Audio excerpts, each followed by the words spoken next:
आज की दुनिया में सबसे बड़ी बीमारी शायद बुखार नहीं है। सबसे बड़ी बीमारी है दिमाग का शांत ना होना। Over thinking, fear of future, anxiety, comparison और अंदर ही अंदर टूटता हुआ इंसान। लेकिन क्या आप जानते हैं कि हजारों साल पहले महाभारत में भी एक ऐसा क्षण आया था जब दुनिया का सबसे शक्तिशाली योद्धा भी मेंटली टूट गया था। हाँ, मैं बात कर रहा हूँ अर्जुन की। कुरुक्षेत्र का मैदान तैयार था, शंख बज चुके थे, दोनों सेनाएं आमने सामने खड़ी थी और तभी अर्जुन ने अपने सारथी कृष्णा से कहा कि मेरा रथ दोनों सेनाओं के बीच में ले चलो। लेकिन जैसे ही अर्जुन ने सामने देखा तो उसके हाथ कांपने लगे।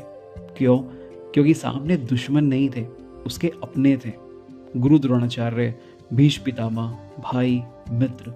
और उसी पल महाभारत का सबसे बड़ा योद्धा मेंटली कोलैप्स हो गया। उसने अपना गांडीव नीचे रख दिया और कहा, मैं ये युद्ध नहीं लड़ सकता।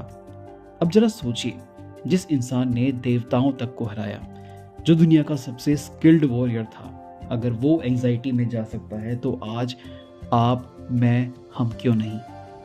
यही कारण है कि भगवत गीता सिर्फ एक धार्मिक ग्रंथ नहीं है, बल्कि ह्यूमन साइकोलॉजी की सबसे पावरफुल किताबों में से एक मानी जाती है। क्योंकि उस मोमेंट में श्री कृष्ण ने अर्जुन को कोई जादू नहीं किया, उन्होंने बस उसकी सोच को बदला। और यही सबसे बड़ा लेसन है।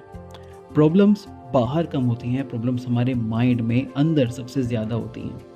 भगवत गीता में कृष्ण अर्जुन से कहते हैं कि तुम्हारा अधिकार सिर्फ कर्म पर है, फल पर नहीं।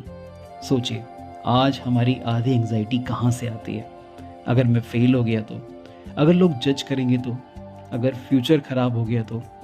यानी हमारा फोकस कर्म पर नहीं, रिजल्ट पर है।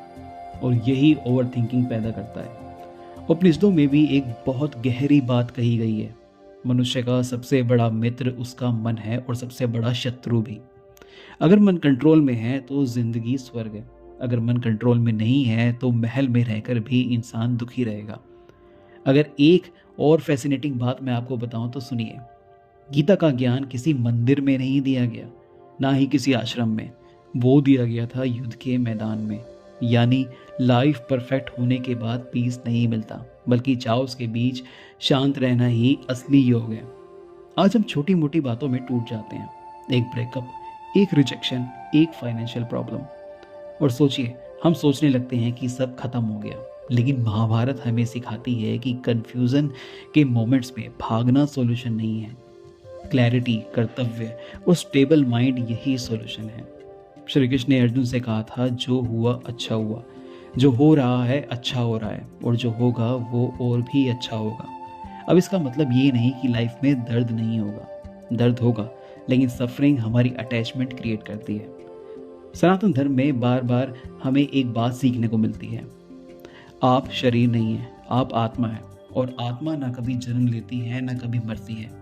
शायद यही रीज़न है कि एंशिएंट इंडियन विजडम आज भी मॉडर्न साइकोलॉजी से कहीं आगे लगती है। तो अगली बार जब लाइफ में चाओस आए, जब एंग्जाइटी आए, जब सब कुछ खत्म होता हुआ लगे, तो अर्जुन को याद करना। क्योंकि हमारे कुरुक्षेत्र के बीच खड़ा अर्जुन फिर से उठ सकता है, तो आप क्यों नहीं उठ सकते? और शायद यही महाभारत का सबसे बड़ा लेसन है। युद्ध बाहर नहीं, सबसे बड़ा युद्ध इंसान के अंदर चलता है। अगर आज की इस कहानी में आपके सोचने का तरीका थोड़ा सा भी बदला हो, अगर आपको लगा हो कि एंशिएंट इंडियन विजडम आज भी हमारी ज़िंदगी बदल सकती है, तो इस चैनल को ज़रूर सब्सक्राइब करना। क्योंकि यहाँ हम सिर्फ कहानियाँ नहीं, सनातन धर्म के वो रहस्य लेकर आते हैं जो शायद हमारी मॉडर्न लाइफ की सबसे बड़ी समस्याओं का समाधान दे सकते हैं। इस वीडियो को लाइक ज़रूर करिए और कमेंट में बताइए कि क्या आपने कभी अपने लाइफ के कुरुक्षेत्र का सामना किया है। मैं आपसे मिलूंगा अगली कहानी में, तब तक के लिए जय श्री कृष्ण।